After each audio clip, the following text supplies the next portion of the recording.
Hare Krishna. Tá fraco. Hare Krishna. Hare Krishna. Krishna Krishna. Hare Hare. Hare Rama. Hare Rama. Rama Rama. Hare Hare. Então, com muita felicidade que a gente vai dar agora continuidade no nosso programa, no nosso festival de Diamássana, de aparecimento de Krishna. E agora eu gostaria de apresentar o nosso querido Prabhu Haridarshan, que será o nosso palestrante. Vou ler aqui uma mini biografia dele, porque suas glórias são muito grandes. Profissional de yoga formado pela Associação Nacional de Yoga Integral desde 2004, tem formação técnica e experiência na área de terapias holísticas, yogoterapia, Hatha Yoga, o método Iyengar, medicina ayurvédica e massagem ayurvédica. É graduado em Sociologia pela UFF. Ingressou na vida monástica no exercício de Bhakti Yoga entre o período de 1983 a 1997, iniciado na corrente de sucessão discipular da milenar tradição Vedanta Vaishnava, ou seja, Hare Krishna. Tendo recebido a primeira iniciação Harinama e a segunda iniciação como sacerdote Brahma.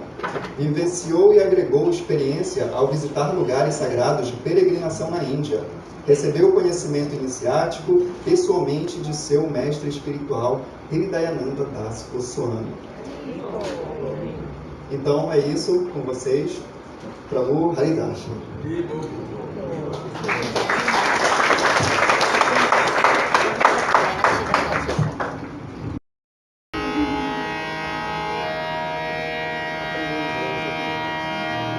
Jaya Radha Madhava Jaya Kunja Bihari Jaya Radha Madhava Jaya Kunja Bihari Jaya Radha Madhava Jaya Kunja Bihari Jaya Radha Jaya Kunja Bihari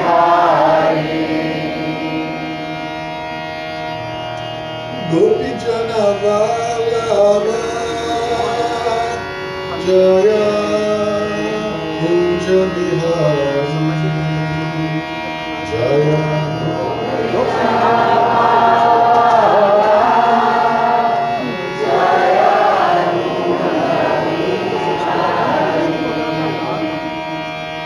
Jaya Gopi Jana Vallabha Jaya Kunja Bihari Jaya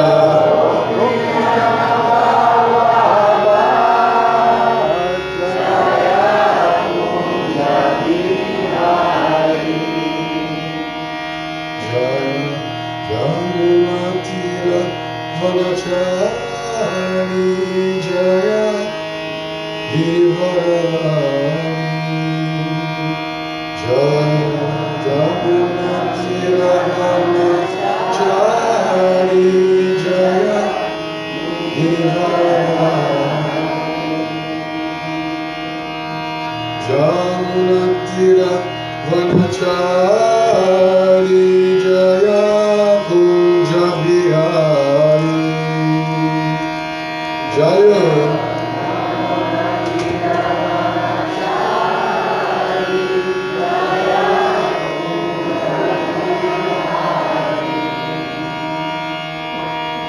Jaya Radha Madhava Jaya Kunja Bihari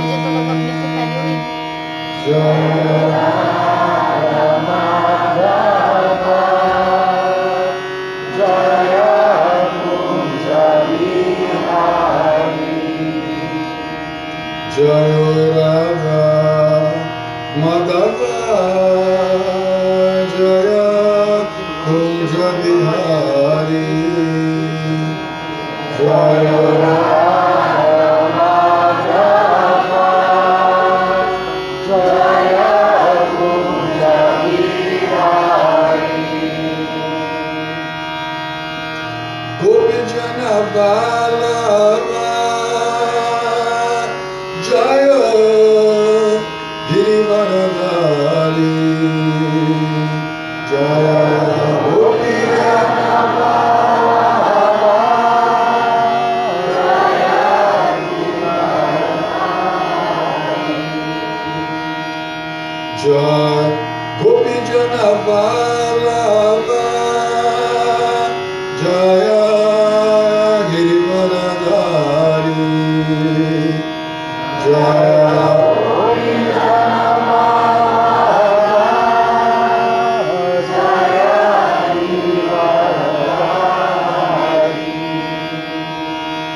Hare Krishna, Krishna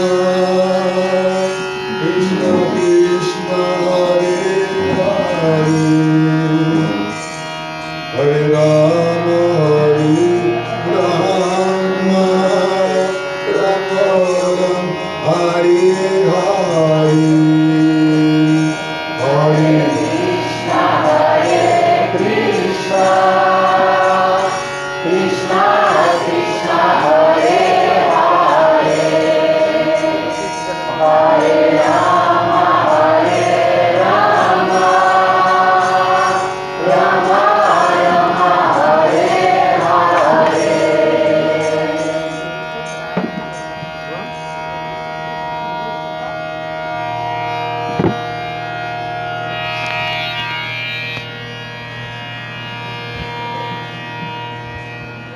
Então hoje é o aniversário de Deus.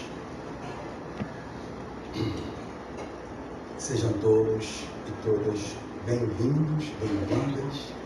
Krishna é uma pessoa.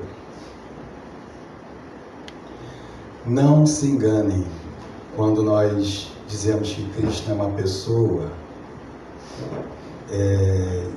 Isso é maravilhoso, porque isso nos aproxima de Deus.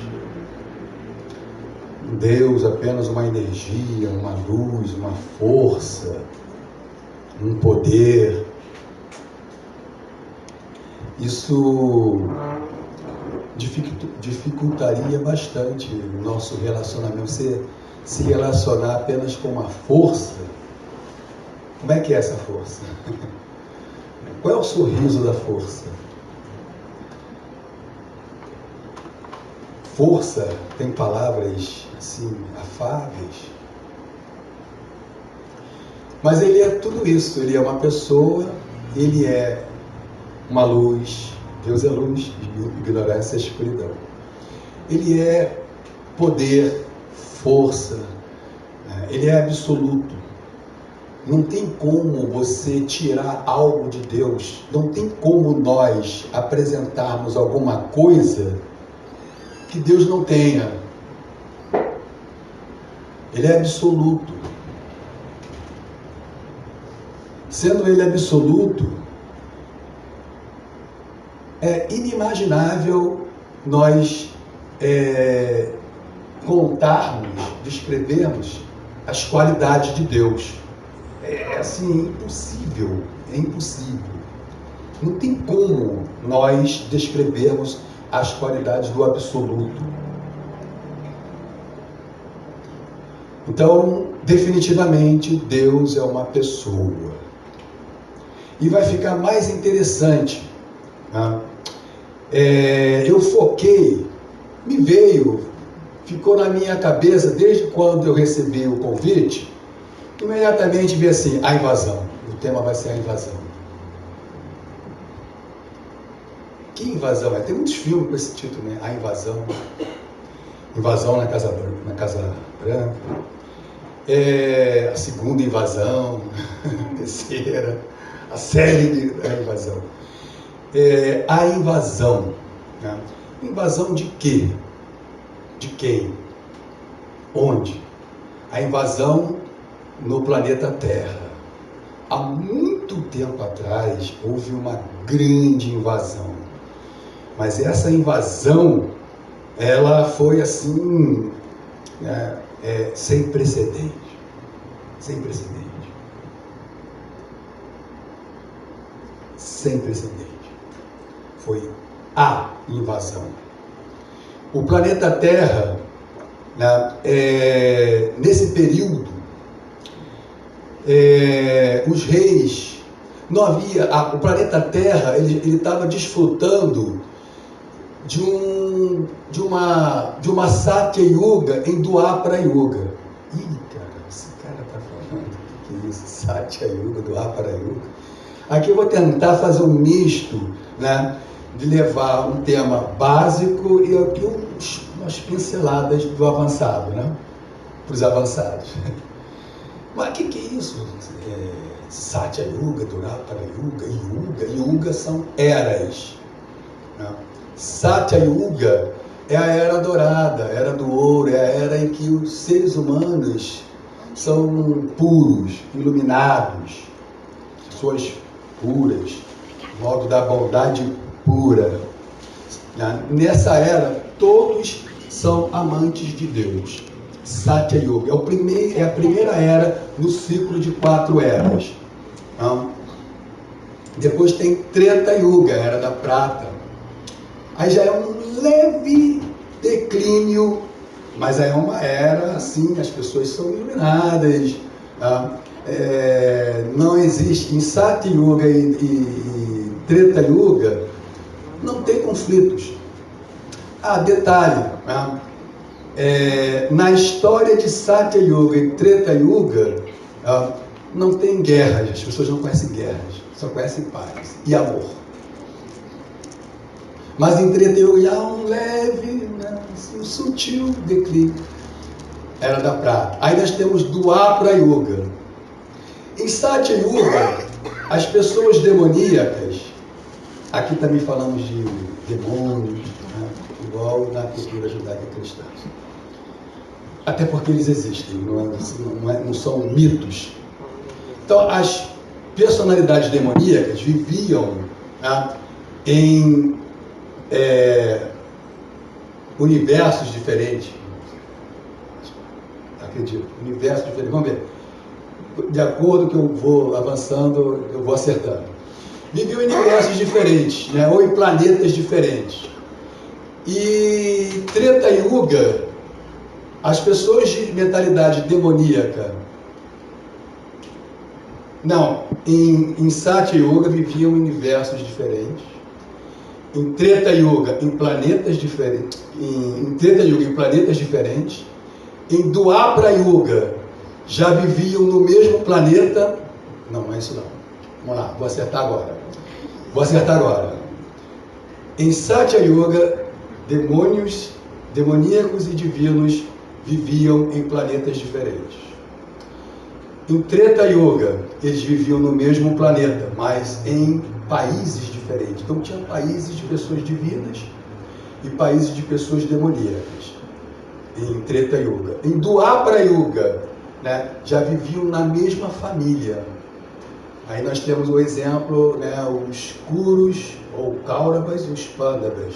Os Pandavas divinos, os Kauravas demoníacos. Então, em Dwapara Yuga, divinos e demoníacos já nasciam na mesma família. Em Kali Yuga, é uma era incrível, tudo inusitado. Em Kali Yuga, divinos e demoníacos moram dentro do mesmo, nascem no mesmo corpo. Então, todos nós aqui temos o divino e o demoníaco no mesmo corpo. Mas aí a história vai ficar interessante. Vocês vão ver que tem coisas ruins, tem coisas boas. No final, termina no final feliz. Então, vamos lá. Em Dwapara Yuga, onde divinos e demoníacos nascem na mesma família, houve um período em que houve uma atmosfera, uma atmosfera de paz, de harmonia, um período dourado dentro de Dwapara Yuga, ou bem distante de Satya Yuga. Satya Yuga era dourada, Treta Yuga era da prata, Dwapara Yuga, próximo a Kali Yuga, que é uma era desastrosa. Então houve um período dourado, um período de paz e amor. Os kshatriyas, os governantes dentro da cultura védica, a cultura védica é maravilhosa, é uma cultura belíssima, belíssima. É a cultura de Deus, a cultura divina. Então, os kshatriyas na cultura védica, os kshatriyas são governantes, são reis, são rajas, são reis. Mas dentro da cultura védica, devido ao treinamento que eles recebiam desde criancinha,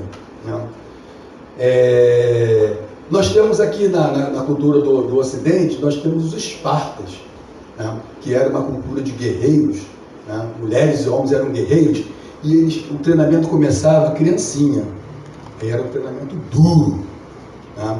Depois ia para um lugar inóspito, se voltasse, era um guerreiro, era aclamado, né? Mas se nascesse com alguma irregularidade, imediatamente o sacerdote dispensava a criança. Então temos essas coisas, Kali Yuga. Cultura velha não tem essas coisas não. Mas o treinamento era também muito similar dos espartas, dos kshatriyas, os rajas, os reis, os governantes. Desde criancinha já recebia o treinamento. E que treinamento era esse? Não era só treinamento marcial. Eles recebiam conhecimento, ciência política, sociologia, diplomacia, relações exteriores, matemática, astronomia, astrologia, não sei, não vou arriscar. Uma série de conhecimento, né? Inclusive medicina, e treinamento marcial, estratégia de guerra, enfim. Eram assim super, hiper bem preparados para governar. Não eram bad boys, brigão, né? Não é que kshatriya é aquele que sabe lutar, não, é aquele que sabe organizar, administrar, liderar, tem carisma, tem liderança. Isso é o kshatriya. Então, imagina, desde pequenininho, um treinamento com um mestre, um guru altamente qualificado. Altamente qualificado. Muito bem. Então, esses kshatriyas, como parte do treinamento, às vezes, eles, para treinar suas habilidades, né, às vezes não tinha guerreiro que pudesse competir com ele. Então ele tinha que ir para a floresta e treinar seu condicionamento físico com feras,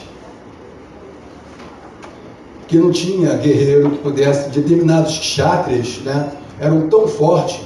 Pando não tinha guerreiro. Pando chegou no Swayamvara, né,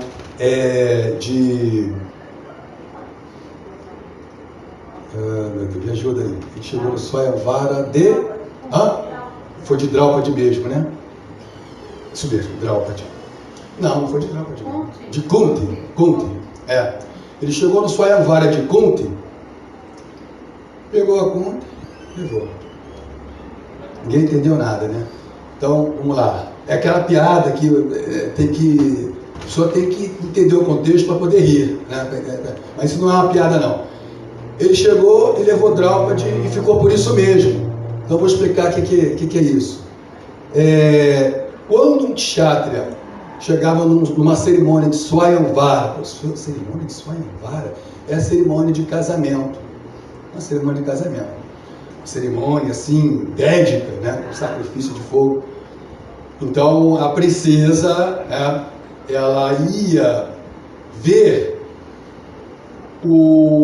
a pessoa mais qualificada. E aí, na maioria das vezes, uma cerimônia dessa, né, às vezes a coisa saía do controle, porque eram guerreiros, kshatriyas, príncipes, né, cheios de energia, né, assim, rapazes, né, assim, na idade de Pita, né, assim, fogo, né, Raja. Então, às vezes, a coisa saía do controle e o couro comia, né, eles lutavam e eram altamente habilidosos, né, e eles lutavam, e o mais habilidoso recebia a mão da princesa.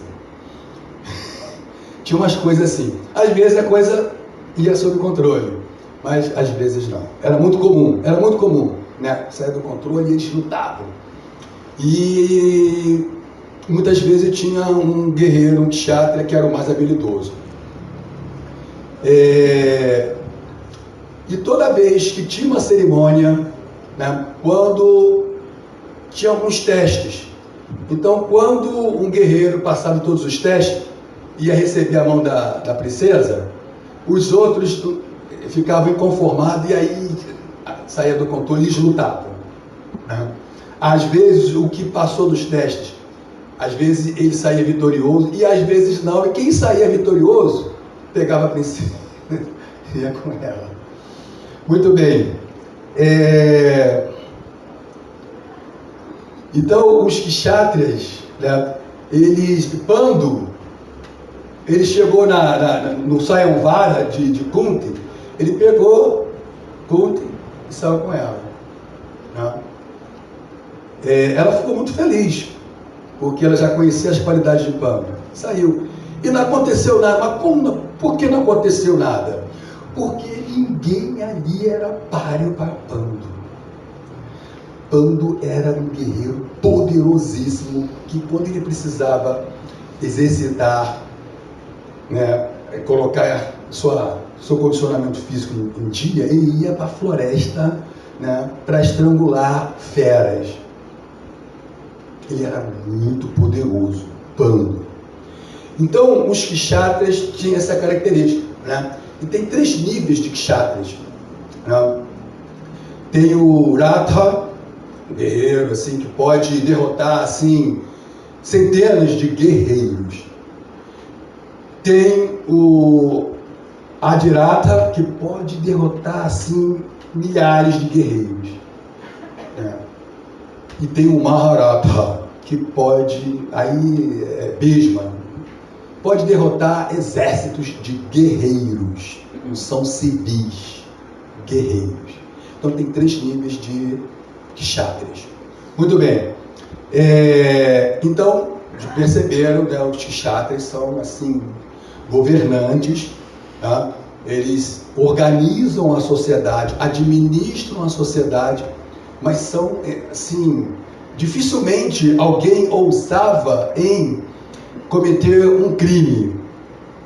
Era muito raro, porque o cara, para cometer um crime, ele tinha que se deparar com o kshatriya, né?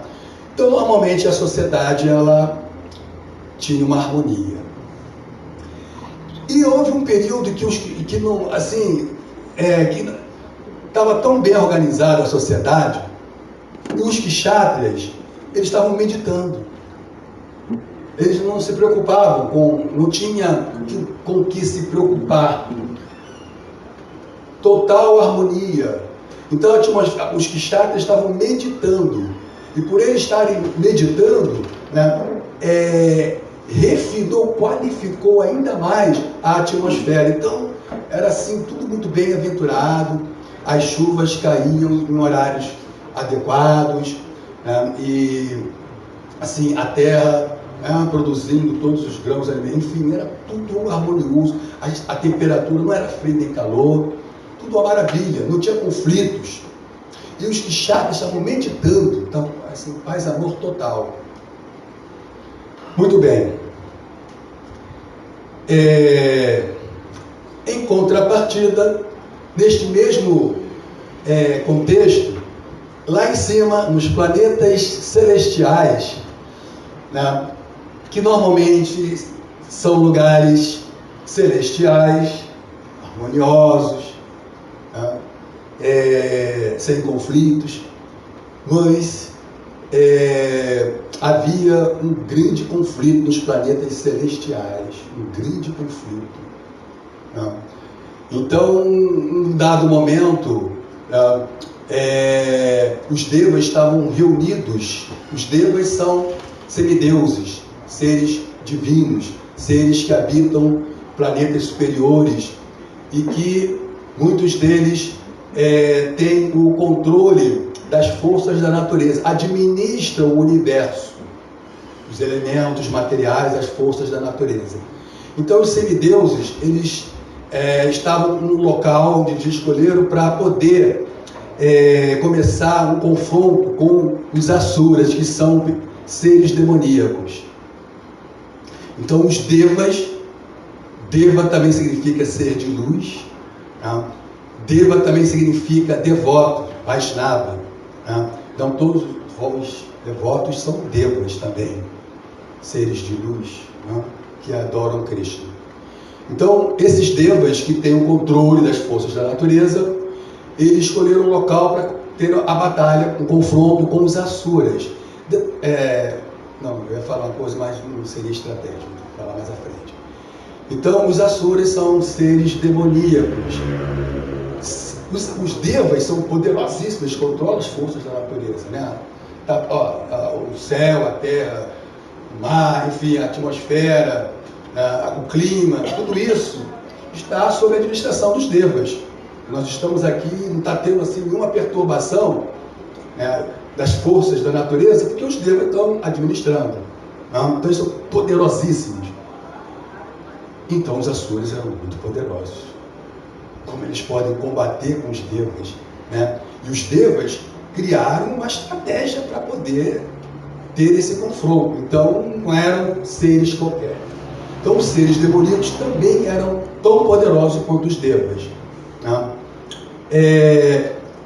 Os Asuras, que são, né, os demônios, os seres demoníacos, eles são meio-irmãos dos Devas, né? Eles são meio-irmão dos Devas, lá no comecinho da criação, né? Então nasceram os Devas e nasceram os Daityas, né? Nasceram os Adityas, que são os seres divinos, os Devas, né? De Aditi e de Diti e de Aditi nasceram, eu estou fazendo confusão, Daityas são os demônios, né? E os Adityas são então de Aditi nasceram os Adityas e de Diti nasceram os Daityas, que são os demônios.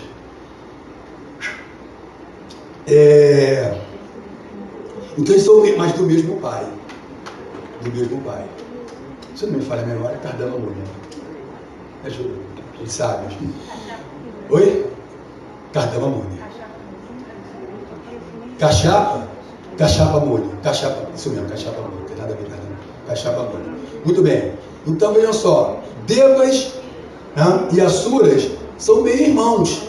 Então ambos são poderosos. Ambos são poderosos. Muito bem. Então, no lugar onde os Devas escolheram para fazer o confronto, né, Indra estava descansando. Indra estava deitado, descansando. Pô, Indra? Quem é Indra? Tem alguém que veio pela primeira vez? 1, 2, 3, 4, 5, 6. Algumas pessoas. Fora aqueles que estão com vergonha de levantar o dedo. Então, vamos lá. Indra é o rei, o administrador, o rei dos céus, dos planetas celestiais. Ele administra os Devas, que administram o universo. E Indra, ele também é responsável pelas chuvas e pelos relâmpagos, raios. Indra. Então, sendo ele o rei dos Devas, poderosíssimo, Indra. Muito bem, né? Equivalente a Odin, equivalente a da Grécia, o deus Zeus. Não, Zeus. Muito bem, então vamos lá.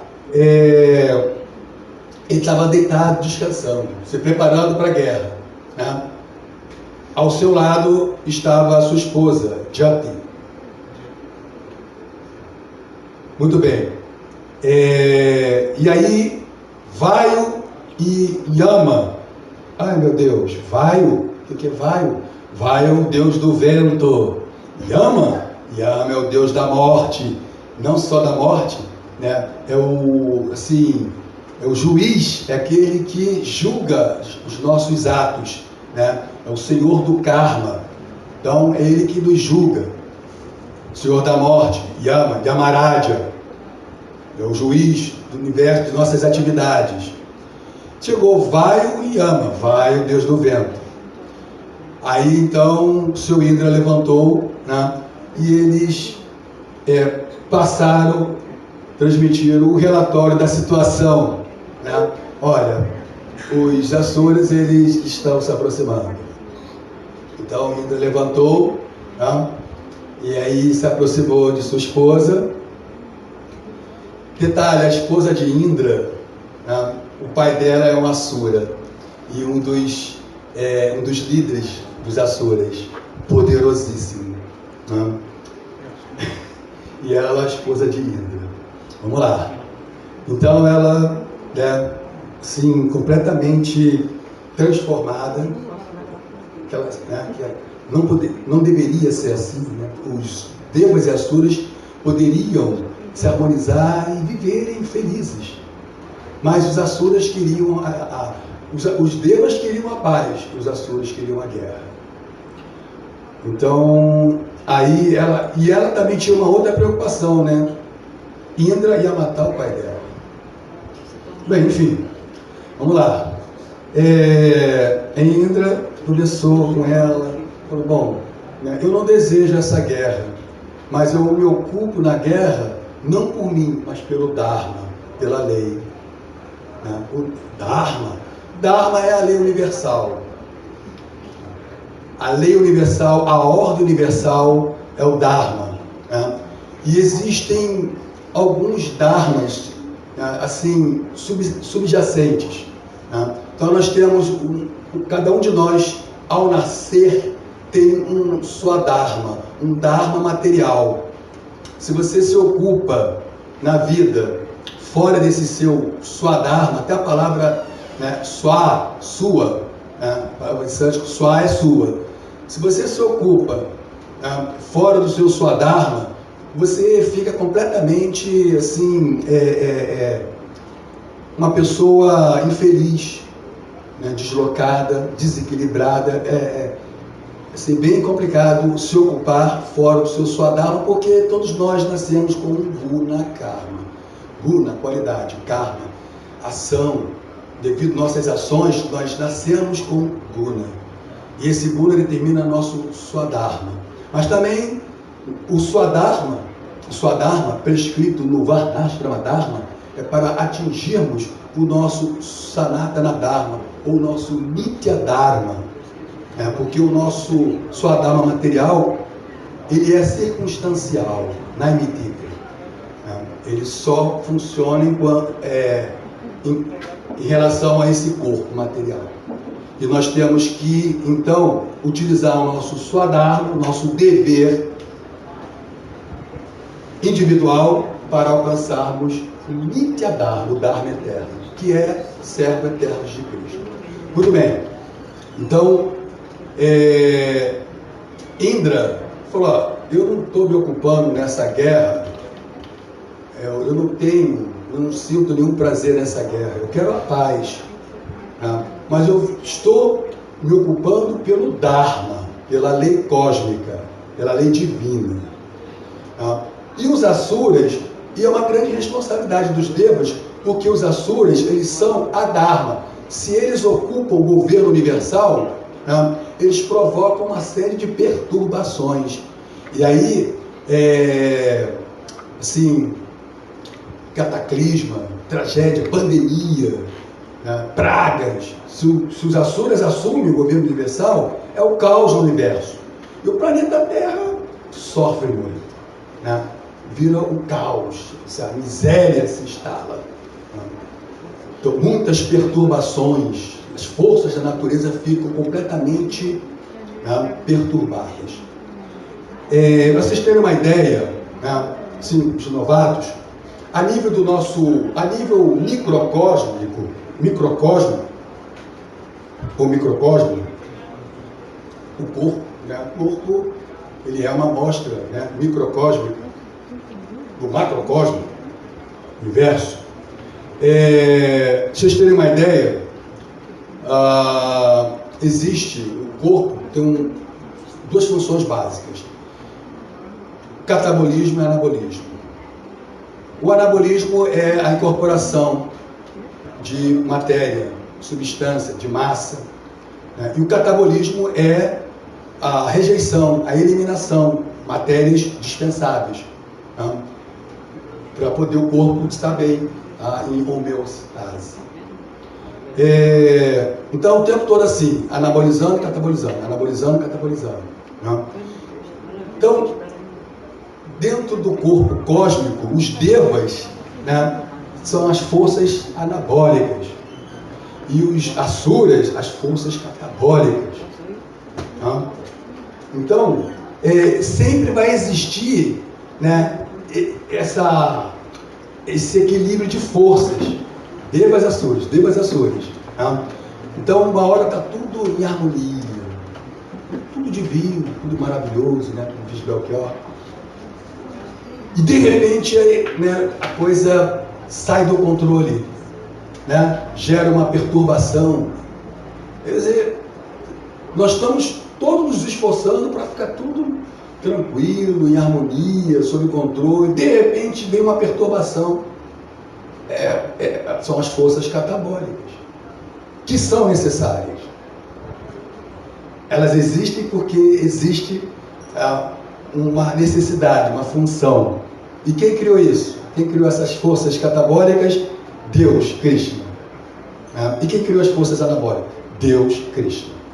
Então sempre tem essa batalha dos deuses, forças divinas e demoníacas, o tempo todo. Forças anabólicas, forças catabólicas. Então é hora da guerra. E aí a esposa de Indra, ela fez um alerta: olha, vocês devem estar muito atentos para a magia obscura, porque os asuras, quando eles veem que a batalha, né, é justa, começa a perder para os devas, eles apelam para a magia obscura. E aí, se eles apelarem para a magia obscura, Indra, então, né, a esposa continua: Indra, então você deve invocar o Avatar. Então começou a batalha, devas e asuras. Começou a batalha. E aí os devas começaram a dar uma surra nos asuras, né? Começaram assim a destroçar os asuras. Então os asuras, desesperados, invocaram a tal da magia obscura.